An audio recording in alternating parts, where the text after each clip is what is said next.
예, 안녕하십니까. 일렉트릭 아이디어 TV 권반장입니다. 이번 시간에는 이제 그 소통의 시간 두 번째 소통의 시간을 가져볼까 합니다. 이 질문들이 좀 많이 있었는데요. 일단은 제가 오늘 저기 유튜브 접속해서 이제 댓글을 달고서 이 댓글에 대해서 이제 답변을 달아준 것도 있고, 요거는 영상으로 찍어서 설명해 주면 좀 좋을 것 같다 싶어 가지고 제가 이제 발췌해 놓은 내용도 있고 합니다.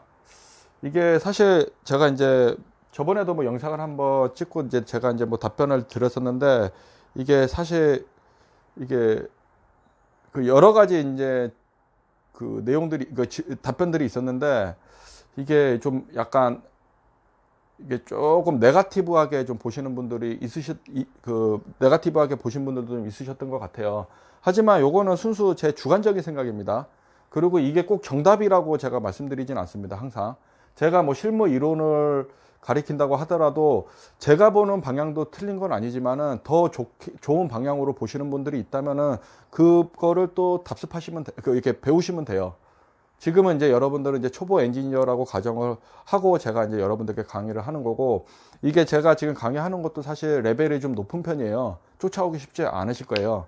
하지만 이거를 참고 인내해서 쫓아오시면은 충분히 자격증 취득할 적에도 도움이 되고, 공부할 적에도 도움이 되고, 학부 때도 도움이 되고, 실무에 실제 들어가셔서도 많은 도움이 된다라는 거죠. 그러니까는 일단은 들어보시고, 다른 사람은 이렇게 생각하더라 정도로만 여러분들께서 이렇게 받아들이시면 좋을 것 같습니다. 이제 질문이, 이제 대학 졸업식 준비하고 나오면 좋은 것이 뭐가 있어요? 라고 저한테 물어봤어요. 근데 저는 무조건 학생은 학점이 중요하다. 보지 않는다고 해도 학점. 그러니까 학업 관리를 잘하고, 그 다음에 영어, 그 다음에 자격증. 순서가 요겁니다. 그 다음에 이제 실무 경력, 뭐 인턴 경험을 하든 알바에서 노가다판에서 실제 노가다를 한번 작업을 해보든 이런 것들을 좀 하고 나오면 좀 좋으실 것 같아요. 학점 관리는 중요해요. 왜냐하면 자격증은 나중에 지나서 딸 수 있는 기회는 있지만, 학점은 학교 다니는 동안밖에는 이제 관리할 수가 없어요. 그렇기 때문에 학교 다니는 동안 학점 관리를 최대한 잘 하셔야 돼요. 이거는 평생 쫓아다니는 거예요, 점수가. 뭐 학점을 보지 않는다고 하더라도 실제 학력, 뭐 경력, 아니면 성별 이런 것들을 뭐 안 한다고 하지만, 그래도 아직까지는 평가할 수 있는 게 그런 것밖에 저는 없다라고 생각을 해요. 그렇기 때문에 학업 관리를 가장 잘하고, 그다음에 영어 점수를 반드시 만들어라. 영어 점수를 반드시 만들어라. 그다음에 세 번째 자격증. 자격증은 우리 한국밖에 안 써먹는 거예요, 실제. 뭐 호주나 뭐 이런데 FT 체결돼서 뭐 하는데도 이렇게 써먹을 수 있긴 하지만, 실제는 자격증은 우리 한국에서 갑인 거지 다른 나라 가서는 갑이 아니에요. 그다음에 실무 경력이 있으면 좋고요. 뭐 근데 대학생이 실무 경력을 가지고 있어봤자 얼마나 가지고 있겠어요. 제가 말하는 그 실무 경력은 인턴을 얘기하는 거예요, 인턴. 이렇게 하시면 되고, 두 번째, 대학생의 실무에 대한 정의. 대학교 이제 다니면서 이제 제가 이제 실무를 언급한 적이 있었는데, 좀 되게 어렵게들 생각하시는 것 같아요. 저는 이 실무에 대한 정의는 그냥 인턴이에요, 인턴. 첫 번째, 인턴이고요. 두 번째, 알바를 하는데, 전공 업무에 대한 알바를 하라는 거예요. 전공 업무에 대한 알바. 세 번째, 워커 홀리데이 같은 거 이제 호주 이런 데 가서 새로운 이제 경험을 쌓는 것도 저한테는 제가 정의하는 실무 경험이라고 생각하는 거예요. 뭐 대학생이 설계를 해봤자 얼마나 하겠어요, 그죠?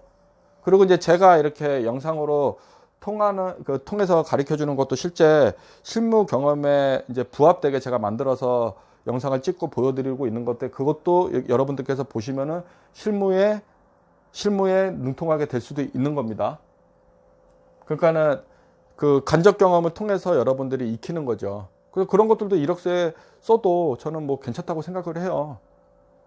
왜냐면 현장에서 가서 일할 수 있는 게 기회가 별로 없기 때문에 이렇게 유튜브나 다른 채널을 통해서 간접 경험을 하는 거잖아요. 그 영상으로 실제 찍어서 보여주고도 있기 때문에 실제 현업에 가서도 바로바로 써먹을 수 있다라고 저는 생각을 합니다. 그 다음에 세 번째, 자격증 취득이 중요한가요? 제가 이거는 아직까지도 계속 몇 번씩 이제 말씀을 드리는데, 기술자는요, 취업을 하고 나면 기술자는 엔지니어는 첫 번째가 실무 경력이에요. 뭐 다양한 경력도 뭐 되겠지만, 두 번째가 뭐냐면 어학이에요. 어학. 그 스피킹이 되는지 안 되는지가 중요해요. 세 번째. 그 다음에 자격증이에요. 네 번째, 기타. 뭐 MS 워드나 아니면 뭐 CAD나 뭐 이런 것들. 그러니까 기술자는 여러분들이 착각하시면 안 돼요. 이게 여러분들이 패러다임 속에 여태껏 다른 어른들이 만들어 놓은 패러다임 속에 여러분들이 들어가 있다 보니까는 자격증에 대해서 되게 중요하게 생각을 하는 거예요. 자격증은요 그냥 자격증이에요. 그냥 도구. 제가 계속 말씀드리죠. 도구. 취업할 적에 좀 광범위하게 들어갈 수 있다라는 딱 그 정도까지만이지, 이거를 뭐 기술사를 따고 뭐 소방시설 관리사를 따고 아니면 뭐 더 전문 자격증을 딴다고 하더라도 그냥 자격증인 겁니다. 그러니까는 그냥 여러분도 한번 보세요. 자격증 따기 전에는 막 그렇게 갖고 싶다고 하더라도 따고 나면은 그냥, 저도 여기 보면은 여기 뭐 이렇게 뭐 있어요. 여기 이렇게 전문 자격증 같은 것들이 이렇게 있거든요. 저도 전문 자격증 있고, 저도 이렇게 로그 시트를 이렇게 만들어서 관리를 해요. 저도 여기 뭐 자격증 여기 뭐 있어요. 뭐 7개인가 8개 가지고 있어요. 국가기술 자격증. 근데 이거 뭐 가지고 있으면 자기 개발한 거지, 이게 뭐 자랑거리는 아니라는 거죠. 그러니까 자격증 취득이 중요한 거는 이게 먹고 사는데 이게 영향을 미칠 수도 있긴 하지만, 이게 없다고 해서 취직이 안 되는 건 아니에요. 실제 대기업에 있는 사람들 중에 자격증 없는 사람들 의외로 많다라는 거죠. 하지만 이 사람들 공통점이 뭐냐면 어학을 잘한다는 거지. 그 다음에 대부분 뭐 좋은 학교 나오신 분들도 계시고 한데, 좀 특이한 사람들이 좀 많이 있죠. 그 다음에 이거 전문 자격증도 사업하지 않을 거면 굳이 이렇게 시간 축내가면서 딸 필요도 없다. 저는 그렇게 생각을 해요. 뭐 많으면은 뭐 좋긴 하지만, 이게 자격증을 막 10년, 20년씩 막 공부할 그건 아니다. 저는 딱 기준 대학교 졸업할 때까지, 아니면 대학원 졸업할 때까지 박사과정 전까지만 딱 공부를 하고 나와서 뭐 다른 거 뭐 학업에 너무 충실해 갖고 자격증을 안 땄다. 어학까지는 다 준비했는데 그때 뭐 몇 년 해가지고 잠깐 따고, 그리고 퇴직하면 할 일 없잖아요. 퇴직하면은 그때 전문 자격증 공부하셔도 돼요. 사업하지 않을 거라면. 어차피 우리가 뭐 기술자들 가봤자 뭐 해봤자 선임이나 감리밖에 더 하겠어요? 아니면 컨설턴트로 이제 기술 자문 해주는 정도. 그리고 60 넘어가지고 얼마나 열의를 가지고 일을 하겠습니까? 저는 그래요. 그 다음에 네 번째, 그러니까 지방 대학생의 취업 방향, 준비사항. 똑같죠? 이것도 그냥 아까쯤에 여기 1번에서 얘기한 것처럼 학업 성적을 관리를 하시고, 지방대라고 해서 뭐 이렇게 나쁘게 생각하는 것 같지는 않아요. 지방대에서도 이제 학점 관리 잘 하시고, 그다음 어학, 영어 좀 프리토킹 좀 잘 되시고, 그리고 이게 자격증 좀 가지고 계시면은 뭐 나쁘지 않을 거로 저는 생각이 돼요. 요거요. 이게 근데 지방대는 공부 잘해야 돼요. 잘해야 되고, 현실적으로 잘해야 되고, 그 다음에 좀 이게 준비를 많이 하고 나오셔야 되는 건 맞아요. 왜냐면은 이게 인서울에 이제 계신 분들도 있고 하니까, 이게 프라이오리티를 정의하면은 지방대생 중에서도 잘하는 사람이 들어갈 가능성이 높다라는 거죠. 그러니까는 뭐 지방대라고 해서 뭐 이렇게 기죽을 필요도 없고, 그만큼 이제 평상시 공부 안 했으면 좀 더 열심히 이렇게 하시면 좋을 것 같아요. 제가 옛날에 이런 생각을 한번 해본 적이 있어요. 이건 그냥 여담입니다. 저는 이제 이게 좀 후에 공부한 편이에요. 후에. 그러니까 이제 후에 공부한 편인데, 이제 막 공부 평상시 잘 하시는 분들 계세요. 근데 그분들이 대학교 가면은 이제 저 때, 지금은 이제 좀 다른데, 저 때는 이제 공부를 안 했어요. 그래서 저는 그때 더 열심히 했거든요. 그래서 막 쫓아올 수 있는 시간이 되게 많았던 거죠, 사실. 근데 요즘은 그냥 뭐 좋은 데 다니든 나쁜 데 다니든 꾸준히 준비를 하셔야 된다는 거. 왜냐하면 취업 시장이 그렇게 밝지가 않기 때문에.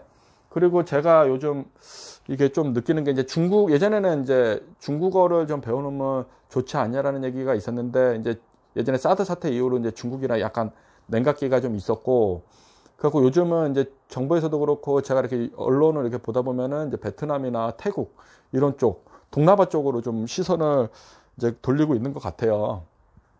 그러다 보니까는 제가 이제 이런 생각을 한 거예요. 이거 태국이나 베트남어나 아니면 필리핀은 이제 영어가 되니까 이제 상관이 없고, 그, 타일랜드, 그러니까 태국 언어를 좀 배워놓는 게 좋지 않을까 이런 생각을 좀 해봤어요. 그래서 한번 여러분도 관심 있는 분들도 언어에 대해서는 좀 잘해야지 돼요, 기본적으로. 영어는 기본인 거고, 그 외 나머지 뭐 불어든 독어든 뭐 태국어든 여러분들 진출 방향에 따라서 그런 것들을 이제 준비를 하시면 되고, 너무 많은 걸 알려고 하지 말고, 그 언어라는 거는요, 일단은 프리토킹을 잘하든 못하든 소통이 되는 게 중요한 겁니다. 기술자, 그러니까 내 위치에서 이게 소통이 되는 게 중요한 거기 때문에 이게 전투적으로 공부를 하시면 돼요.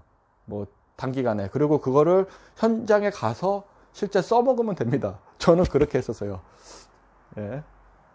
그 다음에 이직시 준비하고 나오면 좋은 거죠. 뭐 사실 이제 중복되는 것 같은데, 그 다음에 얘랑 계속 동일한 말인 것 같아요. 이직시 준비하면 좋은 자격증이 뭐가 있냐라고 이제 질문을 하셨는데, 이직시 나오면 이제 진출 분야에 따라서 자기가 안전관리 쪽으로 갈 거면은 안전관리가 가능한 자격증을 따시면 되고, 위험물로 갈 거면 위험물 쪽, 그다음에 전기 쪽 가실 거면 전기 쪽, 전기도 뭐 시설 쪽으로 갈 건지 안전관리 쪽으로 갈 건지 감리 쪽으로 갈 건지에 따라서 다 쪼개집니다, 또. 그러니까 자격증은 그래서 많으면 좋기는 한데, 너무 이렇게 고급 자격증에만 눈이 멀어가지고 계속 뭐 다른 자격증을 하대하고 뭐 그럴 필요는 없다라는 거예요. 그냥 자격증은 그냥 자격증인 것 뿐이에요. 그 자격증이 여러분들 그 커리어를 키워주고 밥을 먹여주진 않습니다. 그건 제가 확실하게 여러분들께 말씀드릴 수 있어요. 그냥 가지고 있는 것 뿐이에요. 도구. 내가 신발을 잘 신을 적에 신발을 잘 신을 수 있도록 해주는 주걱 정도라고 생각하시면 돼요. 저는 그렇게까지 딱 그 선을 긋고 싶어요. 만약에 자격증 막 수십 개 기술사 가지고 있는 사람도 그 사람들 떼돈 벌고 되게 잘 살아야 될 거잖아요. 전문 자격증 가지고 있는 사람들 떼돈 벌어갖고 다 그 잘 살아야 될 거잖아요. 근데 그런 사람들이 극히 드물다라는 거예요. 이제 지금 현 시대에서는요.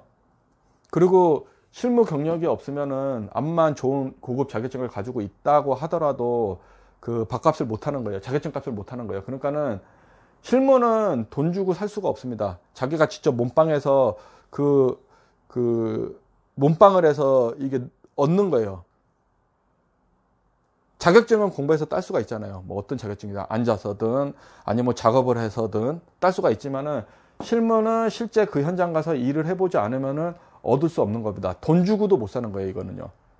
돈 주고도. 실제 그 현장 가서 일해야 되는 거예요.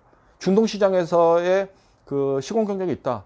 그 중동시장에서 시공 경력이 있는 거를 내가 돈 주고 사올 수가 없는 거예요, 그거는. 자기가 가서 직접 느껴야지만, 엔지니어는 직접 부딪혀 봐야지만이 그 경험을 가질 수 있는 거거든요. 저는 그렇게 생각을 해요. 그래서 저는 첫 번째도 그렇고 두 번째도 그렇고 아이가 그냥 실무 경력을 가장 중요하게 생각하고, 두 번째가 언어예요. 세 번째가 자격증입니다, 저는. 이게 반대로 얘기하는 사람은 제가 보기에는 실무 경력이 많이 없는 사람일 거라고 저는 봐요. 이게 실무 경력이 있으면서 기술사 자격증을 가지고 있고, 막 실무 경력 한 10년에서 막 20년씩 가지고 있어. 진짜 이 기술 바닥에서 10년에서 20년 가지고 있는 거는 쉬운 게 아니에요. 근데 거기에 물론 공부할 시간도 없겠지만 기술사 자격증을 가지고 있다. 그럼 그 사람은 가치를 높일 수 있습니다, 실제. 하지만 그런 사람들이 얼마나 있겠어요. 맨날 몇 년 공부해갖고 좀 편한 일 찾으려고 이제 기술사 쪽으로 빠져가지고 막 좀 공부하다가, 예? 이게 벼슬이 아니라는 거예요. 벼슬이 아니라는 거고, 그러니까 자격증은 자격증인 것 뿐이다 라고 제가 현장을 말하다 해서도 제가 여러 번 이제 설명드린 바가 있어요. 일단 실무가 가장 중요하고, 자격증이 많으면은 일단은 취업 범위는 넓어진다. 처음 시작할 적에. 하지만 이제 처음 취업하고 나서 나중에 이직할 적에 동일 분야에 이제 좀 세부적으로 쪼개지지 않느나 다른 분야를 바꿀 적에 쓸 적에는 어차피 다시 밑바닥부터 들어와야 된다는 그런 부분이 있어요. 그러니까는 그런 부분을 여러분들께서 좀 염두에 두고 자격증을 좀 이게 그 취득을 하셔야 돼요. 막 여러 개 땄다고 해서 와, 나 씨 여러 개 있어. 그래갖고 여기 조금 저기 조금 이쪽 조금 이렇게 하면은 그 사람들은 X예요, X. 그러니까 저도 자격증을 많이 가지고 있지만 실제 제가 일하고 있는 건 전기 쪽을 일하고 있잖아요. 네? 네, 제가 좀 잔소리가 좀 심했네요. 소통의 시간 두 번째 이제 영상은 여기서 마치겠고요. 혹시나 이제 그 질문, 이제 저를 만나려고 하시는 분들 있으면 여기 메일 주소로 해서 글을 남겨주시면 좋을 것 같아요. 왜냐면 제가 글로 쓰는 거를 모두 이게 자세하게 할 수는 없어요. 그러니까 말로 이렇게 하는 게 저도 편하거든요. 그래서 뭐 대학생이 오시면은 제가 밥은 쏴드립니다. 커피까지도 제가 쏴드리는데 직장생이 오면은 둘 중에 하나는 꼭 이게 내셔야 돼요. 밥을 내가 쏘든 아니면 티를 내가 내든 하나씩은 내셔야 돼요. 알아서 그렇게 눈치껏 하시면 되고요. 그 다음에 이제 평일에 만날 거면은 여기에 이제 약속을 올릴 적에 그 한 3가지 날짜를 올려주세요. 위치는 평택에서 만나겠다, 아니면 천안에서 만나겠다, 이렇게 위치를 정해가지고 그 날짜를 한 3개든 4개든 만들어 주시면은 그 중에 하나를 제가 찍어가지고 여러분들께 이제 메일 답변을 드릴 수 있도록 하겠습니다. 그리고 이렇게 이게 사회에 실제 현업에 있는 분들한테 경험을 듣는 거는 좋긴 해요. 저도 예전에 이제 뭐 카페, 이제 다음에 카페 활동을 하면서 이제 실제 이제 현업에 계신 분들도 이렇게 만나 뵙고 막 그랬던 적이 있었어요. 그래서 그거는 이 방향을 잡을 적에 되게 중요한 역할을 해주기 때문에 이렇게 봐서 그 사람들의 경험을 한번 들어보고, 여러 사람 되는 게 한 몇 분 만나서 들어보고 이제 정리를 하시는 것도 필요합니다. 그리고 이제 평택에서 만나면은 제가 저녁 6시 정도면은 시간이 돼요. 그 다음에 이제 비전동으로 오시면 되고요. 평택 비전동. 그 다음에 천안에서 만나면 제가 넘어와야 되니까는 한 7시 반 정도면 될 것 같아요. 7시 반. 불당동으로 오시면 되고요. 천안 같은 경우는 불당동, 평택 같은 경우는 비전동, 이렇게 오시면 돼요. 그래서 평택 비전동에서는 18시 이후로 만남이 가능하고, 그 다음 천안 불당동으로 오실 거면 19시 30분 정도면은 이제 괜찮아요. 그렇기 때문에 그렇게 이제 뭐 만남을 신청하셔도 됩니다. 그러면 제가 진로 상담도 해드리고 이력서나 뭐 이런 것들도 제가 제 경험을 통해서 이렇게 말씀드릴 수 있을 거예요. 네, 이상 설명을 마치겠습니다. 감사합니다.